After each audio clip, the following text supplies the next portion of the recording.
Hola, buenos días. Buenos días a todos. Bueno, muchas gracias a todos por estar aquí, especialmente a horas tan tempranas. Espero que la calidad de las personas que hemos conseguido reunir aquí hoy pues valga la pena, estoy seguro que sí. Y aunque sea que a Margarita le da mucha rabia que la mencionen en agradecimientos al empezar los eventos, lo voy a hacer una vez más, le voy a dar las gracias a ella y a todo el equipo de Foro de Foros, porque evidentemente sin su trabajo pues no podríamos disfrutar de momentos como este. Así que no les quiero quitar ni un segundo para que nos hablen de este tema, ¿no? Que en el que todos queremos aprender más, que está llamado... se ha revolucionado la última década a nivel técnico, a nivel social, y está llamado a jugar un papel todavía más importante en el corto, medio y largo plazo. Hablamos de la inteligencia artificial. Y lo dicho, como no quiero quitarles ni un segundo porque saben mucho más que yo y tienen muchísimo que aportar y que enseñarnos a todos en este aspecto, pues solo quiero introducirme a mí. Yo soy Ricardo Kleinlein, actualmente soy estudiante de doctorado de la Universidad Politécnica de Madrid y mi investigación se centra en extraer patrones sobre por qué unas imágenes nos resultan más bonitas que otras, por qué recordamos un contenido mejor que otro o por qué experimentamos ciertas emociones al visualizar ciertas obras de arte. Todo ello mediante algoritmos de inteligencia artificial. Es decir, hasta el día de hoy, extraer patrones. Este es un punto muy importante. Muchas veces se tiende a exagerar la capacidad de aprendizaje o de inventiva de estos algoritmos cuando, insisto, hasta el día de hoy, más que nada, contamos con algoritmos que son capaces de extraer patrones de masivas cantidades de datos. Es solo mediante la observación de estas gigantescas bases de datos, lo que se da en llamar el entrenamiento de estos algoritmos, que somos capaces de encontrar patrones que a priori para un ser humano podrían estar ocultos en esos datos. Dicho lo cual, por ejemplo, muchas veces estos patrones no deben asustarnos, no es un procedimiento mágico según el cual el algoritmo cobre conciencia y aprenda. Todos, mi LinkedIn está ahora mismo inundado de noticias al respecto, hemos estado hablando de él ahora. ChatGPT, una de las inteligencias artificiales desarrolladas por OpenAI, una empresa de software orientada a inteligencia artificial, para dar las respuestas tan creíbles, tan precisas y tan apabullantemente impresionantes que es capaz de dar, el sistema ha sido entrenado en más contenido escrito del que una persona sería capaz de leer en toda una vida, incluso aunque no hiciera nada más. Entonces, daos cuenta de la magnitud que eso supone y del coste que lleva. Estos sistemas, como decía, al extraer patrones, no solamente permiten automatizar tareas, sino que nos ofrecen una ventana nueva a observar fenómenos que de otra forma no podríamos observar.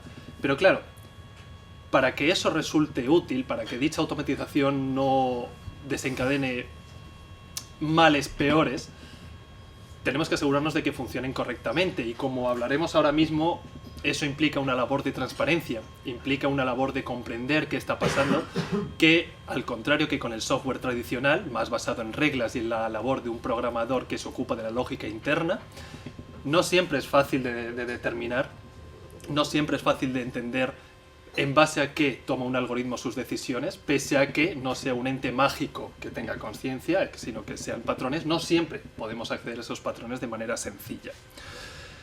Y es muy importante porque es un mercado llamado, es una disciplina, es un campo científico-técnico llamado a revolucionar ya no solo la tecnología en sí, sino todo el mercado que lleva aparejado. Se estima que este último año, 2022, el software, el mercado orientado a la inteligencia artificial, movió cerca de 120.000 millones de dólares en todo el mundo. Pero es que de aquí a unos pocos años, en 2030, las estimaciones lo mencionan en el 1,5 billón, es decir, millones de millones de dólares en todo el mundo. Es un negocio que, si ya está tomando los primeros pasos de su explosión, no le queda más que crecer, y todo apunta a que es un crecimiento exponencial, además. Dicho esto, insisto, no quiero tomar más tiempo del debido para escucharles a ellos, porque además esta es una conversación a la que yo le tenía muchas ganas, porque aunque ellos no lo supieran, yo les conocí en febrero del 2020, justo antes de ese evento que todos tenemos en mente ahora mismo, cuando hablamos del 2020, porque estaban presentando una plataforma que buscaba orientar precisamente a los profesionales o tanto técnicos como no técnicos, que quisieran dar sus primeros y no tan primeros, a veces, pasos en el mundo de la inteligencia artificial y en cómo aplicarla a los diferentes problemas que podemos pensar.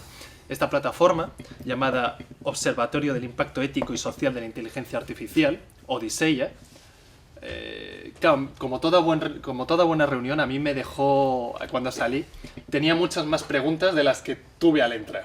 Es decir, me dejó reflexionando y por eso es un placer teneros hoy aquí y poder profundizar un poco más en algunas de esas dudas que me quedé. Porque además creo que realicéis una labor fundamental, ya no solo en la parte de asesoría, de informar a la gente acerca de las posibilidades y de cómo llevar a cabo sus proyectos, sino que hacéis mucho énfasis en la ética y en la propiedad de los algoritmos, en ser capaces de desarrollar herramientas para valorar la transparencia de esas decisiones, porque como decíamos, aplicaciones más benignas puede que nos importe un poco menos, pero estamos hablando de una tecnología capaz de revolucionar la forma en la que entendemos la medicina o las finanzas, tomar decisiones que interfieren con la vida de las personas. Y en ese contexto entender de dónde surgen esas decisiones, a quién deberíamos responsabilizar en un momento dado, es una labor que yo creo que es necesaria y que vosotros estáis realizando pues, muy satisfactoriamente a la vista de algunos de vuestros resultados. Así que no quiero coger más tiempo y quiero presentarles ya, para que vayan tomando la palabra. En primer lugar, a mi derecha tenemos a Idoia Salazar. Verdad que me lea, pero es que son profesionales con una dilatada experiencia y me pierdo si no. Entonces, Idoia Salazar es doctora en periodismo, profesora en la Universidad San Pablo CEU, investigadora en el Social Impact of Artificial Intelligence and Robotics Research Group, autora de varios libros, además es asesora para España en el Consejo Asesor del Grupo Internacional de Inteligencia Artificial, es miembro fundadora de una revista científica, AI and Ethics, es miembro del equipo de expertos del Observatorio de Inteligencia Artificial del Parlamento Europeo y actualmente está trabajando en la creación de un programa piloto, un sandbox, para ayudar a regular la inteligencia artificial en el gobierno de España, junto con el gobierno de España, disculpad. Y por último, pero no menos importante, es presidenta y cofundadora del observatorio que acabamos de mencionar de Odiseya.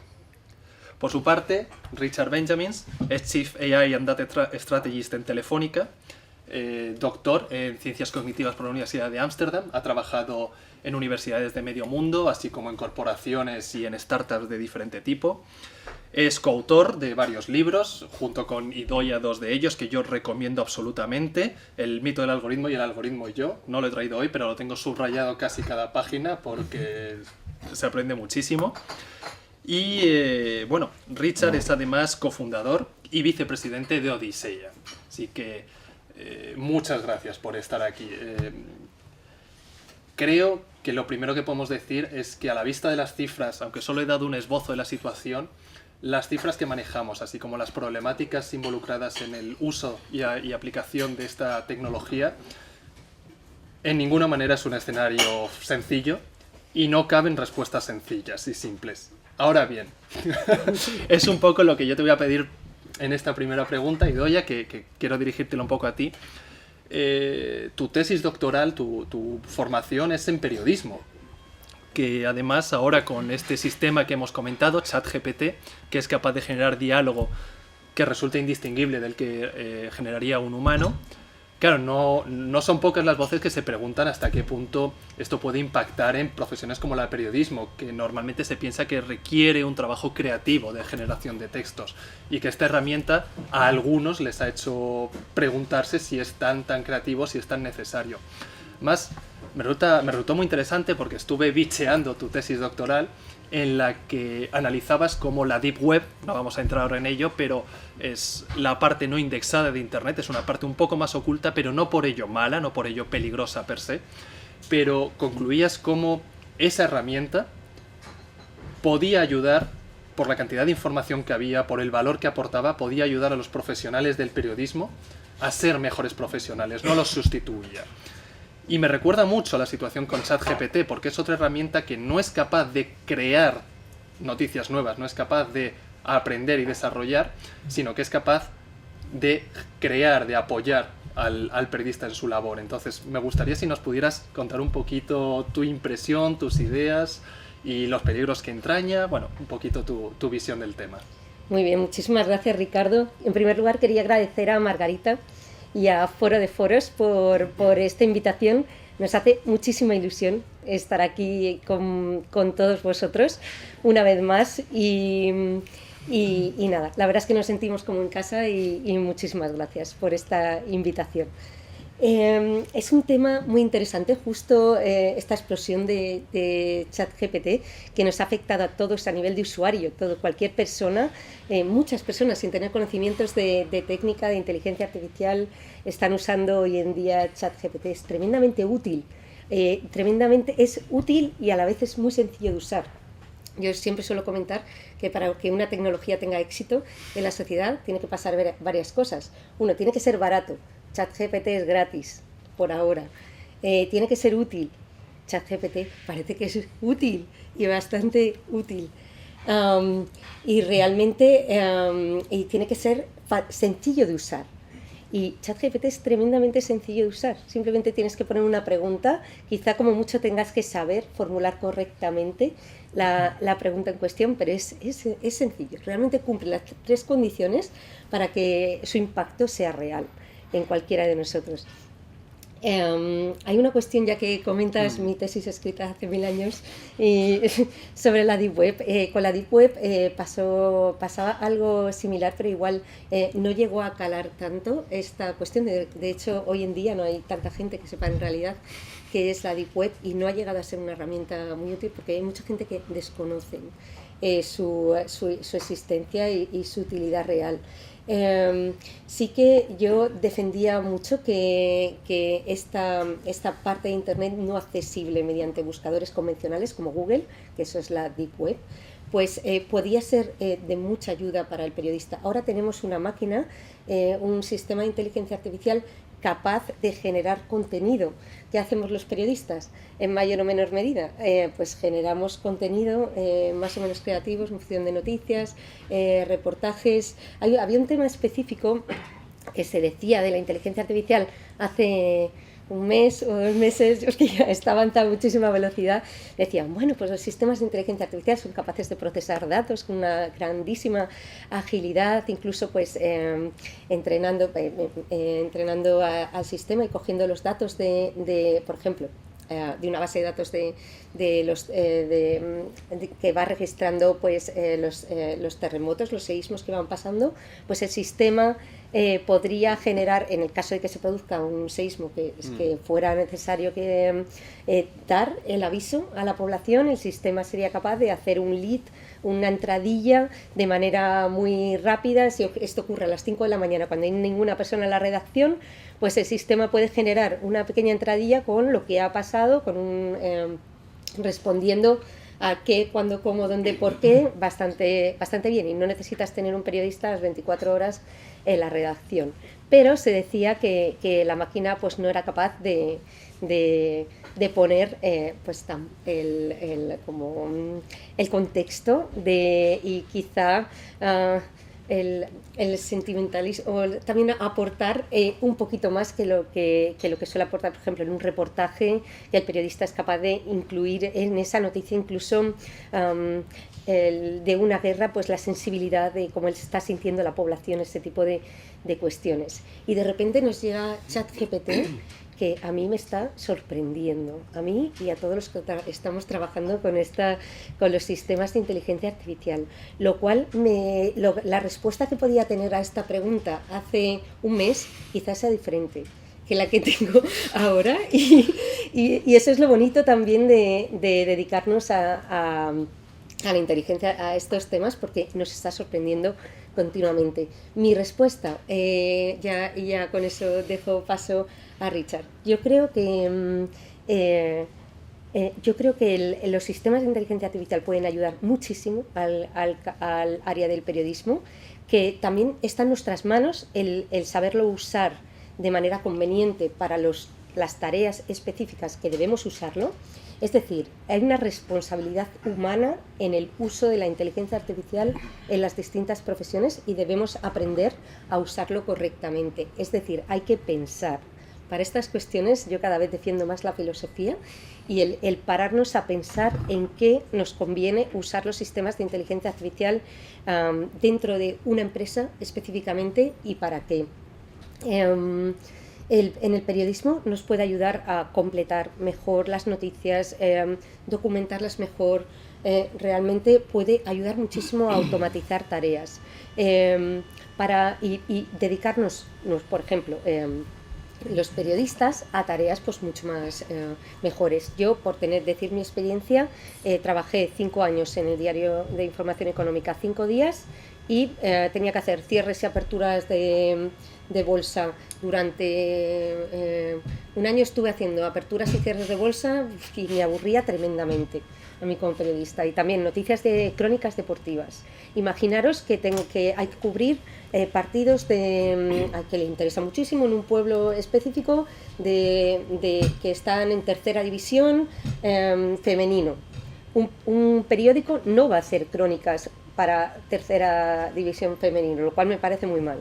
Pero no lo hay, no va a poner una persona específica a desempeñar esa labor porque no le es rentable, pero sí lo puede hacer un sistema contratando o cogiendo sistemas de inteligencia artificial y haciendo crónicas, que hoy en día ya es posible, ya es viable, ya se está haciendo en empresas españolas además, y podemos dar cabida a esta serie de profesionales. Es decir, la inteligencia artificial desplazará algún puesto de trabajo, eso lo sé, pero también creará otros, pero también ha venido a rellenar huecos que hoy en día el ser humano no rellenamos. Por un lado, también por demografía, por un problema demográfico, también nos quedamos sin gente.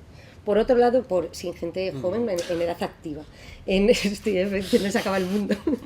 Y por otro lado, porque es verdad que hay profesiones que requieren tareas, que requieren mano de obra que no están eso. Y ya lo último, es decir, yo sí que veo la IA como una herramienta, pero hay que pensar, hay que pararnos a pensar estratégicamente en qué usarlo, pero por otro lado, también digo, no sé, no se puede ahora mismo predecir con acierto lo que va a pasar mañana con la inteligencia artificial, porque el cambio va a ser muy, muy grande y tenemos que prepararnos.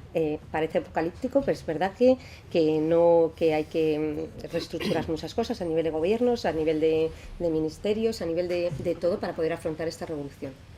Muchas gracias, Idaia. De verdad creo que has tocado más palos de lo que a primera vista pudiera parecer. Mencionabas cómo la Deep Web muchas personas no lo conocen. Habría que preguntarse si estamos siendo capaces de transmitir a la población general qué es verdaderamente la inteligencia artificial, si no podemos estar sufriendo de lo mismo y prolongándolo en el tiempo.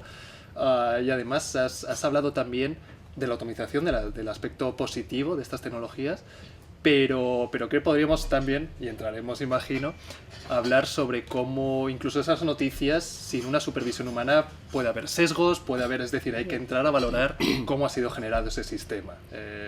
Pero bueno, creo que también hay otro palo, una tercera pata que indirectamente hemos tocado, y es en la forma en la que nos expresamos. Y es que este sistema ChatGPT, igual que otros de generación de imágenes o las últimas noticias que probablemente hayáis estado expuestos de inteligencia artificial, hablamos de empresas como Microsoft, como OpenAI, como Meta, Facebook, que todos ellos son empresas americanas o en su defecto extranjeras, y creo que aquí hay un aspecto muy importante, me gustaría comentar con Richard, que es ¿por qué es importante que a nivel estatal, que a nivel europeo, es decir, a nivel España, a nivel Madrid incluso, por qué es importante que las organizaciones tomen un papel activo y no simplemente heredemos lo que nos viene de fuera, sino que seamos capaces de emplear nuestra propia metodología, nuestras propias herramientas?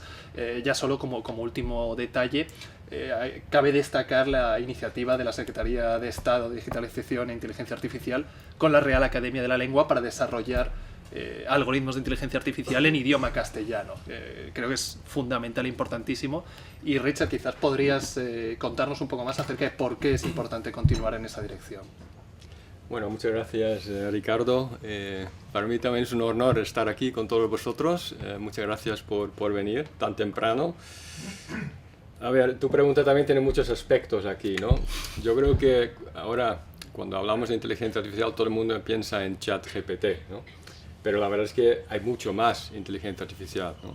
Hay muchas empresas grandes y cada vez más pymes que tienen sus máquinas, que tienen sus aparatos, que tienen sus procesos, y todos estos procesos se pueden optimizar, ¿no? Se pueden predecir los clientes que se van, se pueden mejorar recomendaciones de productos o servicios, pueden hacer un mantenimiento predictivo, y todas estas capacidades obviamente no estarán en OpenAI, ni están en Google, ni están en estas empresas. Al final aquí, para que estas aplicaciones funcionen, necesitas los datos locales que están en las empresas. Obviamente, el tejido, ¿no?, empresarial en Europa, en España en concreto, tiene que aprender, ¿no? O sea, hay que bajar la barrera de entrada a estas empresas, pero se está haciendo, ¿no? Hay una asociación que se llama Endesia, que es inteligencia artificial español, ¿no?, en el sector industrial.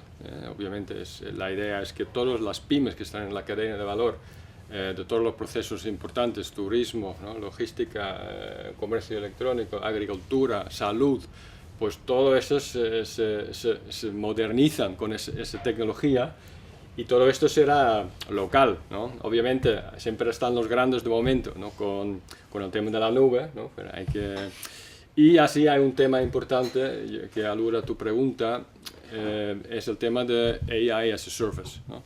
O sea, la inteligencia artificial como un servicio. Yo creo que no hay ningún problema que hay unas pocas empresas en el mundo que estudian, ¿no?, a gran escala ese paso que parece imposible llegar, ¿no? Una inteligencia, un sistema inteligente que es igual que nosotros, ¿no?, que llaman el AI General Intelligence, ¿no?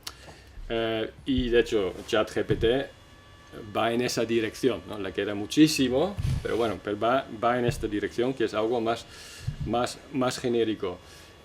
No hay demasiadas empresas o universidades que puedan hacer esta migración, porque requiere muchos, ¿no?, científicos, requiere muchas inversiones. Pero luego está toda la inteligencia artificial en el día a día, que obviamente hay que hacer local, ¿no? Si lo dejamos todo con algunas empresas, imagínate que todos los servicios, todos los algoritmos vendrían de pocas empresas, obviamente hay riesgo importante son cajas negras. La verdad es que no puedes entenderlo, no tienes control, hay un lock-in, ¿no? Hay un punto único de fallar.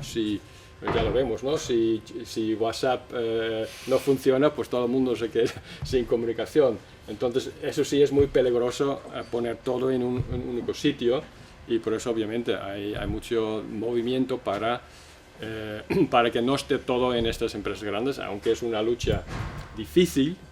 Y yo creo que si no hay cambios grandes, pues va a seguir por ese camino, ¿no?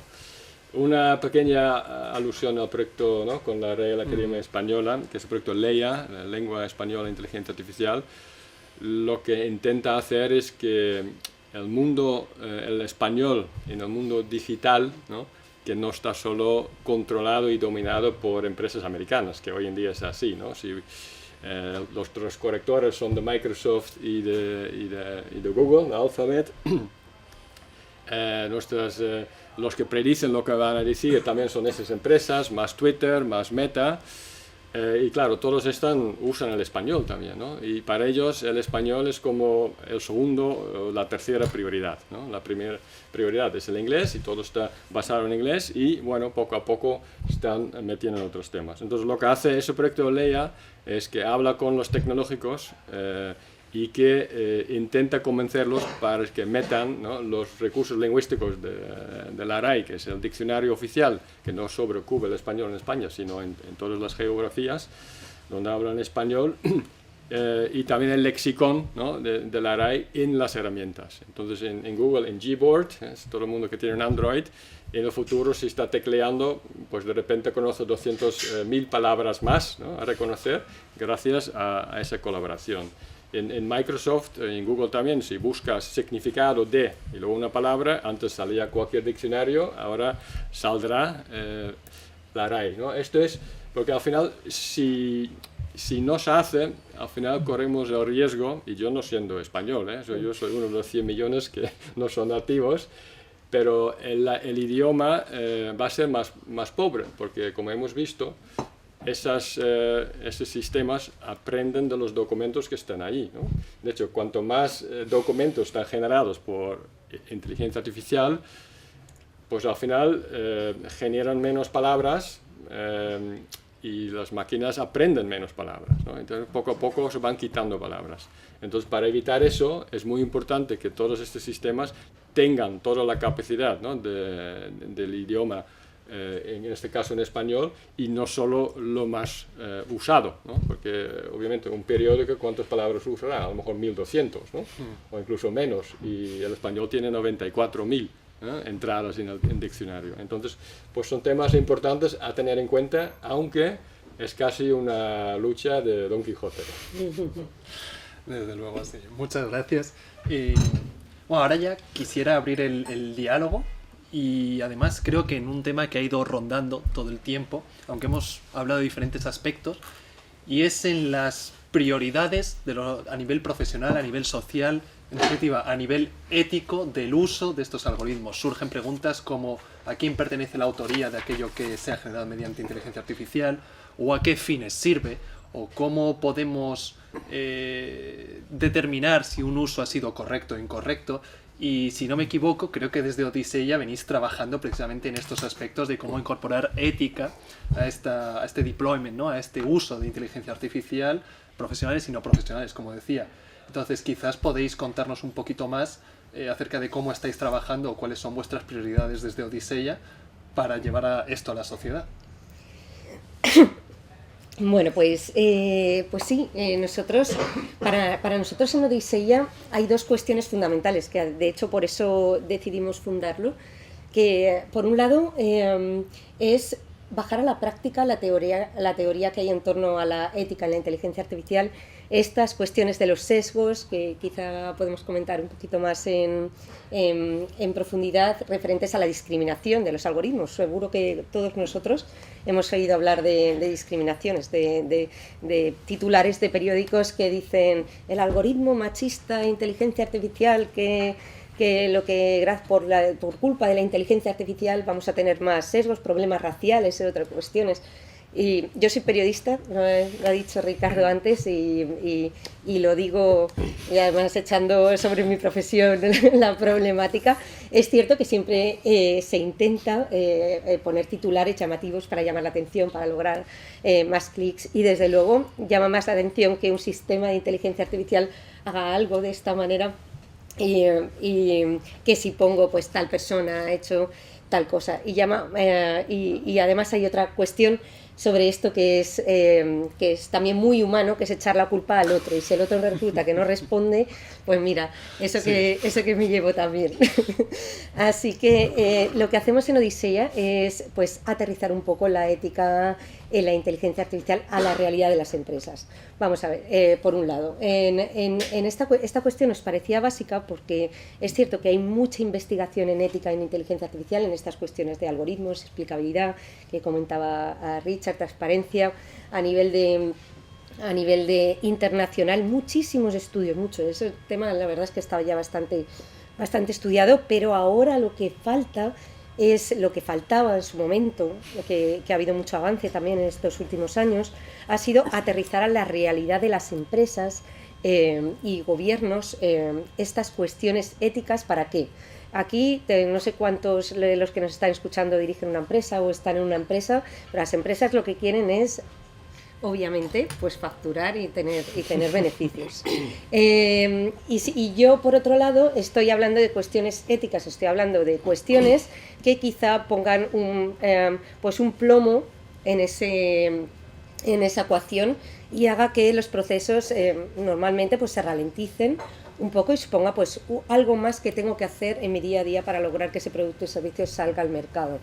Lo que estamos intentando en Odiseya es justo agilizar ese plomo, o sea, que sea como una pluma un poquito más suave y dar a la empresa y a los gobiernos herramientas concretas y metodologías concretas y estrategias concretas para conseguir que usen sistemas de inteligencia artificial en sus productos y servicios, y a la vez, en la misma balanza, pues tengan esas herramientas de ética y responsabilidad, incluso herramientas ya que ayudan incluso a cumplir con la legislación vigente, que entrará en vigor pues en breve, y puedan igualmente, de una manera muy ágil, pues tener estos principios éticos y responsabilidad.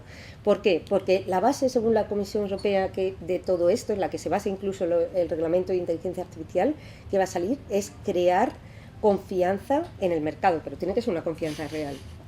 Ellos quieren pues meterse en la carrera de la inteligencia artificial que ya tienen Estados Unidos y China, entre otros países, y la India y otros países, pero manteniendo esta base de responsabilidad y ética. Y nosotros, pues, lo que hacemos, más que nada para que el mercado realmente pues, gane en confianza y empiece a usar estos productos y servicios pues, de una manera más confiable, pero de manera real.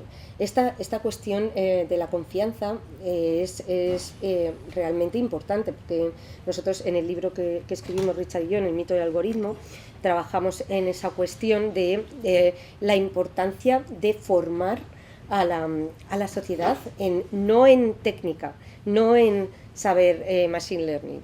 Eso no es necesario realmente para saber de inteligencia artificial a nivel social, pero sí es muy importante formar a la sociedad en el impacto de esta tecnología. ¿De qué manera va a afectar a mi privacidad? ¿De qué manera va a afectar a mi toma de decisiones? ¿De qué manera puedo llegar a ser más consciente de cómo Netflix, Amazon pueden llegar a manipular mi decisión de manera inconsciente para mí? Y es una cuestión fundamental en la que también trabajamos en Odisea muchísimo, y me gustaría que incluso que fuera más. Temas de divulgación social a todos los niveles, a todas las edades, que todos tenemos derecho a saber para evitar manipulación. Para mí es uno de los riesgos más grandes que tiene la inteligencia artificial, más grandes, la manipulación social, y es un trabajo que debemos exigir a los gobiernos que trabajen, que modifiquen políticas educativas para crear gente con más criterio, para ayudar a vivir bien y a tener criterio a la hora de adquirir responsabilidad individual, que también es importante, y para realmente pues poder convivir con estos sistemas de inteligencia artificial, que son un deber, o sea, que es realmente una necesidad en el momento en el que estamos. Bueno, yo solo puedo añadir un matiz aquí, después de todo lo que ha dicho Idoia. Yo sé, es importante diferenciar entre dos tipos de retos éticos o sociales, ¿no? Uno es los retos que están en manos de organizaciones concretas, y bueno, el tipo de los sesgos o el tema de explicabilidad, ¿no? Abrir los algoritmos para entender cómo han tomado decisiones. Todo el impacto está en manos de estas organizaciones. Puede ser una empresa, pero también puede ser una administración pública, un ministerio, ¿no? O una agencia del gobierno que toma decisiones y que usa esa tecnología. Ayudar a todas estas organizaciones a poner en práctica esa ética para que sea más de palabras, ¿no? Pero realmente se reflejan en los procesos y los roles, las funciones de las organizaciones, es muy importante, que lo trabajamos con Odisea. Pero luego hay cosas que van más allá de las organizaciones individuales, ¿no? Que son temas como el futuro del trabajo, ¿no? O el trabajo del futuro, la distribución de la riqueza, la relación entre personas y máquinas, ¿no? Puede ser una máquina o el jefe o la jefa de una persona que trabaja, ¿no? ¿Cómo se aplica esto en el tema de la guerra, ¿no? en temas de defensa? Son decisiones que no están en manos de una organización, ¿no? Son decisiones que tienen que tomar los gobiernos, y ahí también colaboramos, ¿no? Y trabajamos con organizaciones tipo UNESCO, ¿no? Para ayudar a aterrizar estos conceptos, que realmente son conceptos pues de muy alto nivel y muy difícil, ¿no? de resolver. El tema de la propiedad intelectual, ¿no? Lo que mencionaste, la verdad es que es casi más un tema jurídico que ético, ¿no? Y la verdad es que yo personalmente creo que, o sea, si una máquina genera un cuadro o una canción, ¿no? Un texto como ChatGPT, ¿de quién sería el copyright, ¿no?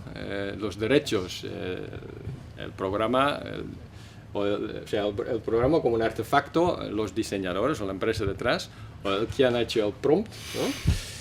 Pues yo creo que se puede discutir mucho, pero yo creo que al final va a ser un acuerdo. Y yo creo que el acuerdo en este caso no van a venir de los políticos, sino de los jueces. porque habrá muchas demandas, y de hecho ahora hay una demanda muy interesante, no sé si lo conocéis, ¿no? Que 3 artistas han demandado a Stable Diffusion y esas empresas porque dicen generan cuadros, esas máquinas, basado en millones o miles de millones de cuadros que han cogido de internet y lo han analizado y pueden generar casi copias. Entonces, esta demanda va a hacer un precedente sobre, oye, de quién es la propiedad intelectual, ¿no?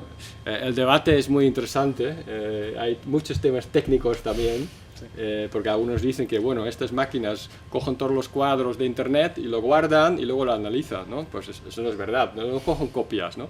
Cogen simplemente una mera descripción que es muy pequeño y no tiene nada que ver con el objeto original, pero sí representa, digamos, colores, ¿no? Sabores de esa obra de arte o este contenido, ¿vale?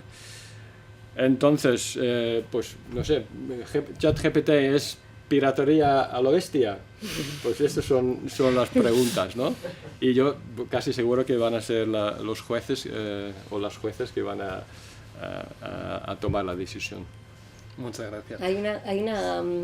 Hay otra cuestión es que imaginaros es lo que estamos comentando ahora, imaginaos al juez que tiene que realmente tomar la decisión aquí, sin jurisprudencia, y realmente... Y disculpa que te interrumpa, que sí. Es que además esto no son cuestiones estáticas de concepto, que es que esto cada semana tenemos noticias nuevas y la situación cambia. Sí.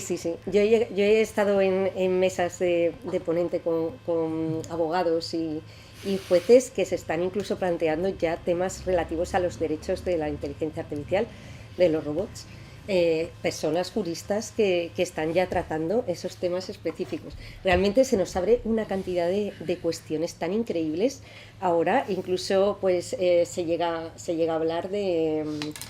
bueno, yo cuando comentan eso, vamos a pensar también en los derechos de los seres humanos, que hay personas en el mundo que todavía no tienen derechos reconocidos y menos de la inteligencia artificial, pero para que sepáis que realmente se está pensando esas cuestiones a nivel jurídico. Se hablan muchas cuestiones, por ejemplo, de responsabilidad a la hora de, por ejemplo, se habla de los vehículos autónomos, por ejemplo, en el caso de que llegue a atropellar a alguien, ¿de quién es la culpa? Si un vehículo autónomo atropella a una persona, es el típico ejemplo, eso, pero bueno, está en boca de mucha gente a nivel internacional, y de quién es la responsabilidad si un sistema de inteligencia artificial comete un fallo.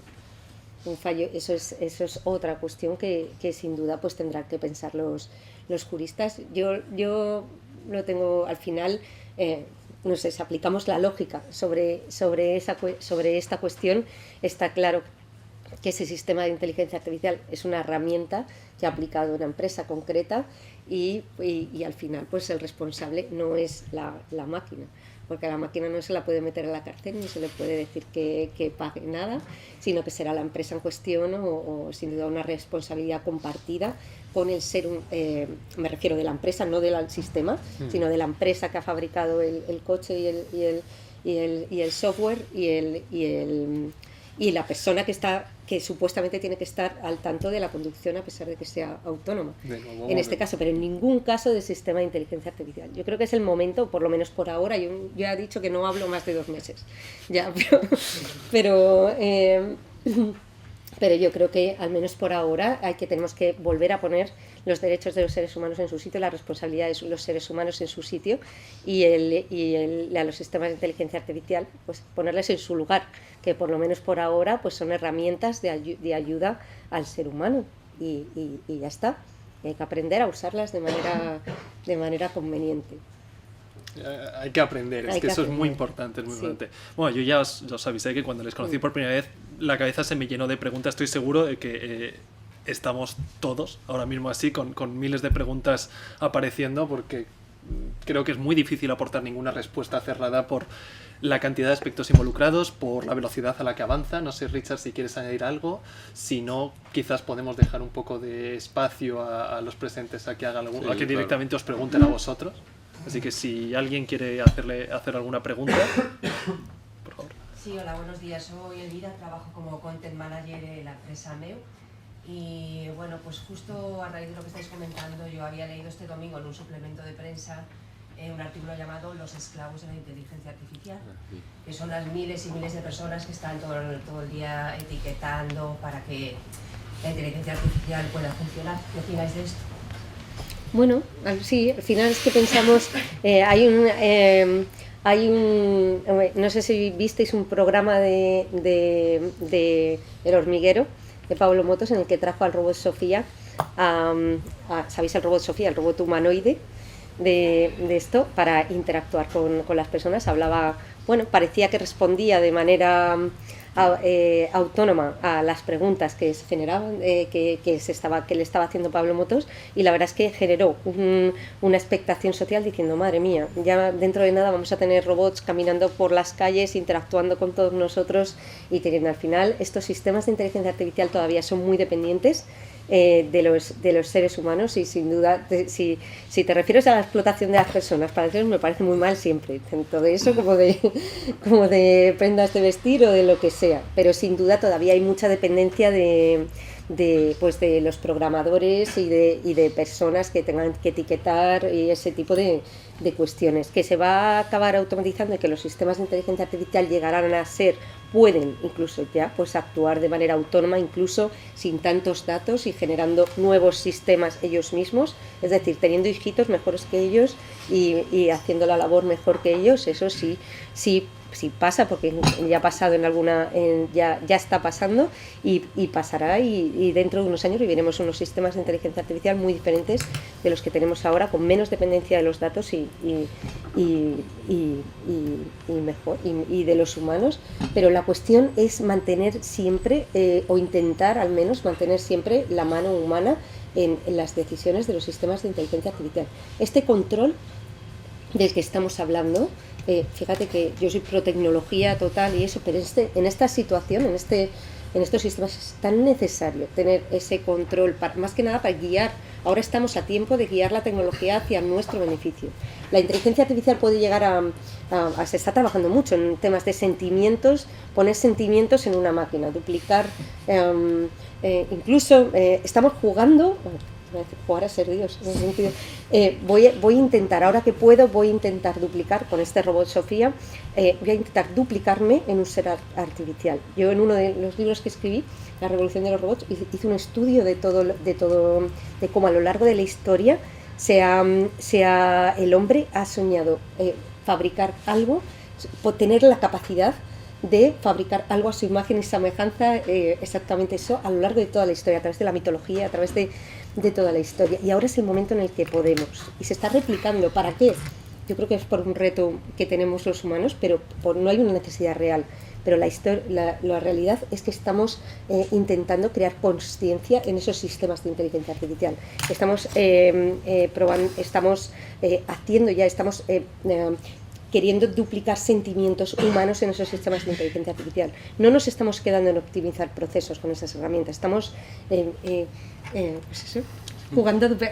intentando duplicar todas esas acciones de a nosotros mismos en esos que lo lograremos o esto. Pues yo creo que si queremos, sí, pero ¿queremos? Esa es la pregunta. Sí. Claro. Creo que te refieres al artículo sobre OpenAI, ¿no? Sí, efectivamente.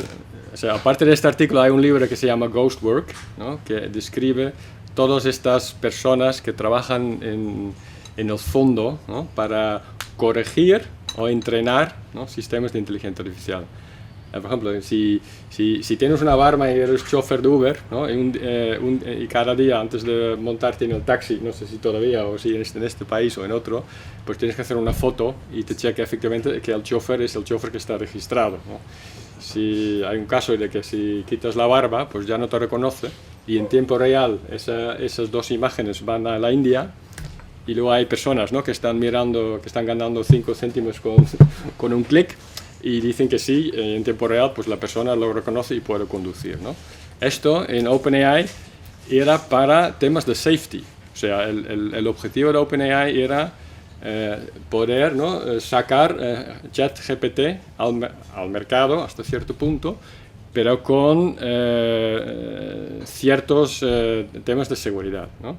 Porque obviamente no quieres cómo torturo a un niño, ¿vale? Pues eso lo puedes preguntar a ChatGPT y ChatGPT pues lo dice, pues lo coges y bla bla bla. Entonces lo que hicieron en ese proyecto, que yo personalmente, si me preguntas qué es, yo creo que es inaceptable, ¿no? Y denunciable, pero hay que verlo en un contexto más amplio.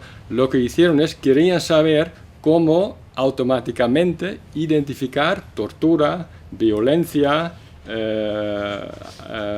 hate speech, todas las cosas malas. Entonces lo que hicieron es, esta gente que tenían ver vídeos, leer textos con relatos horrorosos, ¿no? Para decir efectivamente, eso es un ejemplo de algo que queremos filtrar, eso es otro ejemplo, otro ejemplo, otro ejemplo.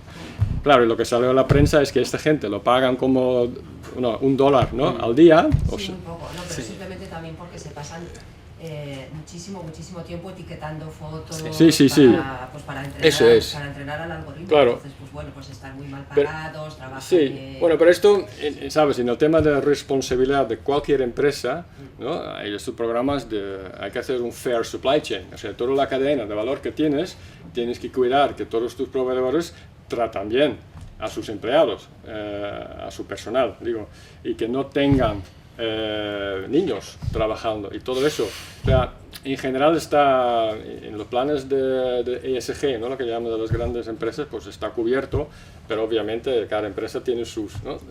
tiene sus criterios. El tema es es necesario porque un sistema de inteligencia artificial nunca es 100%. Entonces siempre hay errores y hay que entrenar, y en esos dos aspectos necesitamos no sé, personas o máquinas que sepan diferenciar entre una cosa y otra cosa. Y de momento, estas son personas, y por eso está toda esta industria, ¿no? Que nadie casi conoce, o a lo mejor no quiere conocer, pero sí existe. Y bueno, y de vez en cuando salen, ¿no? Estas noticias. A mí me gustaría preguntaros en qué medida en esas conversaciones, debates, análisis con el gobierno, con lo que sea, o sea, para hablar de todo esto con alta perspectiva, se introducen, además de las variables éticas, otras de ese para qué, ¿no? Para qué al servicio del ser humano y de la sociedad, ¿no? Porque todo lo que se oye hablar de la inteligencia artificial y en general de la tecnología se centra en la eficacia, la utilidad, la productividad, en las prestaciones, o sea, todo es increíble, ¿no? Pero luego cuando te preguntas y te haces imaginas algo que tampoco es tan descabellado, ¿no? Que al nacer a uno le regalaran un robot esclavo, vamos a decir, para que trabajara todo lo que tenga que trabajar y tal, como si fuera una extensión de uno mismo, que es una máquina, ¿no? Y que hiciera todo, porque fuera inteligente, absolutamente, pero ¿arreglaría eso el mundo? No nos serviría para nada, o sea, creo que no serviría para nada. O sea, estamos siempre en muchas prestaciones, pero no sabemos muy bien para qué. Entre otras cosas porque en cuanto algo se extiende mucho, ya no nos gusta, queremos lo siguiente, y sin embargo, pues yo creo que nadie habla de lo que es desde luego la quietud, o la serenidad, o la felicidad en definitiva, ¿no? Pero es que me parece tremendamente importante, y todo lo reducimos a una ética, que al final la ética, como decía Benjamin, pues no deja de ser acuerdos, ¿no? De conveniencia general, que están muy relacionados con la habilidad de los distintos discutidores, por supuesto, ¿no? Porque es una conveniencia que tiene mucho que ver con la dialéctica y la capacidad de convicción y de crear relatos para llevarte el gato al agua, ¿no? El otro día hoy veía un vídeo que probablemente es conocido porque tiene muchas, de un ex Google, que decía, sería un poco exagerado, pero seguramente solo un poco, ¿no? Dice, cuando entras en Google, a mí me dijeron, usted aquí se tiene que dedicar a manipular a la gente, pero de forma ética. Entonces, y esto es una realidad, mientras la competencia sea y lo busquemos prestaciones, tal. Entonces, es verdad que es un debate muy complicado, pero quería preguntar cuánto de esto se habla por ahí en esos sitios que vosotros estáis, ¿no? O nada prácticamente, o solo ética, o también esto se habla. Y lo que estás comentando básicamente es sobre el propósito, ¿no? De la vida. O sea, sí, ¿por qué? Claro. ¿Por qué vivimos? Porque efectivamente, si no hace falta que hagamos nada, que la productividad está allí, hay un tema de distribución de riqueza, pero bueno, imaginamos que esto se resuelve y todo el mundo está bien, puede vivir, pero no hace falta trabajar, pues, ¿no? ¿Para qué? ¿No? Y A ver, yo creo que a nivel de gobiernos las únicas discusiones aquí de este estilo van sobre el Universal Basic Income, ¿vale? Es decir, oye, ¿qué tenemos que hacer para que todo el mundo pueda vivir? Y luego si alguien quiere vivir, pues estando en el sofá no haciendo nada o montando montañas o caballos, pues yo creo que es para cada uno, ¿no? Pero sí tiene razón que todo es de productividad, eficiencia, igualdad, inclusividad, ¿no? Son los temas que se están discutiendo porque realmente es un problema grande, ¿no? Y yo creo que nadie se atreve, ¿no?, a preguntar esa pregunta grande que tú dices, que sí, que efectivamente es muy importante, pero hasta que estemos ahí, ¿no?, todavía que... Poca pregunta de esas, ¿no? Que además, bueno, si me lo permitís, sí. Creo que además hay un problema, yo, desde la parte más técnica, ¿no? Creo que hay un problema, es que al final la inteligencia artificial son modelos estadístico-matemáticos, entonces tendemos a valorarlos en función de métricas relacionadas con la estadística. Es derivar de allí, partir de ese punto para llegar a una discusión más moral, más acerca de la conveniencia o de aspectos como los que comentas, creo que es muy complicado y creo que es de hecho la raíz de muchos problemas luego que se observan de sesgos y de resultados indeseados. No sé si estáis de acuerdo o no. Yo sí que estoy de acuerdo contigo. Yo creo que es una cuestión que en un mundo que avanza tan rápido, tenemos un problema en el mundo actual en el que vivimos. Yo creo que es verdad que la sociedad avanza muy, muy rápido. O sea, estamos viviendo una gran cantidad de inventos tecnológicos, el impacto de una gran cantidad de inventos tecnológicos que no hacen más que cambiar nuestras rutinas y los vamos asumiendo de una manera muy rápida sin parar muchas veces a pensar lo que comentabas, el por qué se está haciendo, si realmente esto nos beneficia o qué es lo que nos va a aportar. Vivimos demasiado rápido pensando en las cuestiones estas que comentabas, la eficiencia, vamos a ir el día a día, sacar lo máximo y esta serie de cuestiones. Por eso lo que sí se está debatiendo mucho, por responder directamente a la pregunta a nivel internacional, es también la necesidad de pararse a pensar. Que comentaba, la necesidad de incluir filósofos, personas que piensen, que realmente hagan esa labor de reflexión, incluso incluirlos en las empresas, en las decisiones, en los organismos de decisión de las empresas, perfiles multidisciplinares que realmente, y mucha filosofía. Fijaros que lo iban a quitar hasta de los planes de estudios, y había un tiempo que lo ha quitado, y ahora es cuando más necesidad hay de filósofos, de personas que también sepan de técnica y sepan de razonar, pensar para ver en qué específicamente usar inteligencia artificial, en qué específicamente usar metaverso, que estamos hablando, en qué específicamente usar las diferentes tecnologías de gran impacto que nos vamos a ir encontrando para... es decir, el hecho de que exista inteligencia artificial, el hecho de que existan tecnologías específicas sobre temas de metaverso, realidad aumentada, este tipo de cuestiones, no significa que deje de existir cosas que nos sigamos dando un paseo por la naturaleza, quedando con los amigos, usando técnicas tradicionales que son realmente eficientes en el mundo en el que vivimos. O sea, no hay que sustituir, hay que pensar en qué específicamente debemos usar esa técnica para aprovechar lo que comentábamos de eficiencia y productividad, y por otro lado seguir, ¿por qué no?, manteniendo cosas que tradicionalmente nos va fenomenal. Hay cuestiones que son básicas también cuando hablamos de este tipo de tecnologías, inteligencia artificial, que hay también que pensar, que hay que meter en la ecuación, que es cuidar el cambio climático. Es otra cuestión, el entrenamiento de ChatGPT, que lo diga Richard, que seguro que lo sabe mejor que yo, no sé cuánto contaminación habrá generado, pero sin duda una barbaridad. Bueno, pues son determinadas cuestiones que también hay que tener en cuenta, que no podemos dejar de lado y que hay que pensar, y estoy muy te doy la razón en ese sentido. O sea, son cosas que en este mundo de tanta velocidad hay que pararse a pensar y realmente ver qué camino queremos tomar. Y lo único que te puedo decir para alentarte, que sí que está en los foros internacionales esa idea, pero que se vaya a llevar a cabo yo creo que en menor medida, porque al final hay muchos intereses empresariales por medio que lo que quieren es seguir adelante lo más rápido, no sé, pero que deben de surgir, que realmente nosotros tenemos el deber, y nosotros desde Odiseya lo alentamos en esta reflexión de hacia dónde queremos dirigir esta tecnología. Y el momento es ahora, si no se nos va a ir de las manos, si no, muy posiblemente dentro de 10 años esto ya haya tomado un camino. Y eso es lo que ahora es cuando el momento de pararse a pensar y ver qué camino queremos tomar. Bueno, primero quiero aclarar que yo soy muy a favor de la tecnología y soy estudioso de la tecnología, bueno, soy estudioso de todo. Hay una anécdota muy interesante que corre por Silicon Valley, que ellos dicen que muy pronto todas las empresas van a tener un solo empleado. Un empleado, un perro y una máquina.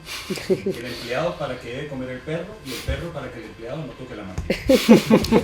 Aparte de lo simpático de esto y que estamos en liderazgo de España, porque en España la mayoría de nuestras empresas son de un empleado y no necesitamos ni el perro ni la máquina. Pero aparte de eso, yo creo que hay otro elemento importante que es que a veces sobredimensionamos mucho el uso, hacia dónde lo estamos aplicando, y nos asustamos y decimos, bueno, la otra vez había alguien en Telefónica que decía, un creativo que decía, bueno, ya ahora pongo las imágenes y salen. Menos mal que yo digo cuál es bueno y cuál es no, porque si la máquina lo elige, se acabó. Eso tampoco es cierto, creo que estamos yendo muy allá. Pero mi pregunta y mi tema es el siguiente, más allá de esa singularidad tecnológica y de esa humanización de los robots, porque tenemos la humanización de los robots, a mí no me preocupa la humanización de los robots en el 2045. A mí lo que me preocupa es la robotización de los humanos ahora. Eso que estamos hablando, esa carrera, esa corredera, ¿qué opinan ustedes de esa robotización de los humanos en real time? Bueno, quizá por alusiones a Telefónica, Richard. La robotización de los humanos. ¿Pero a qué te refieres? Bueno, que ya no conversamos cara a cara, nuestros jóvenes prefieren escribirse por WhatsApp que conversar cara a cara, y cuando le preguntan dicen que bueno, es más fácil escribir por WhatsApp, evidentemente, ¿no? Que verle a los ojos a la cara a alguien, además que en WhatsApp puedes pensar lo que vas a responder, y si a la cara tengo que responderte ya, entonces déjame pensarlo un momentito, ¿no? O sea, es el impacto de esa tecnología, ¿no? en las personas. Y yo la verdad es que siempre decimos, oye, las empresas no tienen que abusar nuestros datos, los gobiernos tienen que regular, pero los ciudadanos, ¿no? También tenemos que tener mucha más responsabilidad sobre qué aplicaciones usamos, y tenemos que, ¿sabes? No todo queremos ya para allá, no tenemos paciencia, esa app lo queremos tener ya, pues acepto las condiciones tal cual.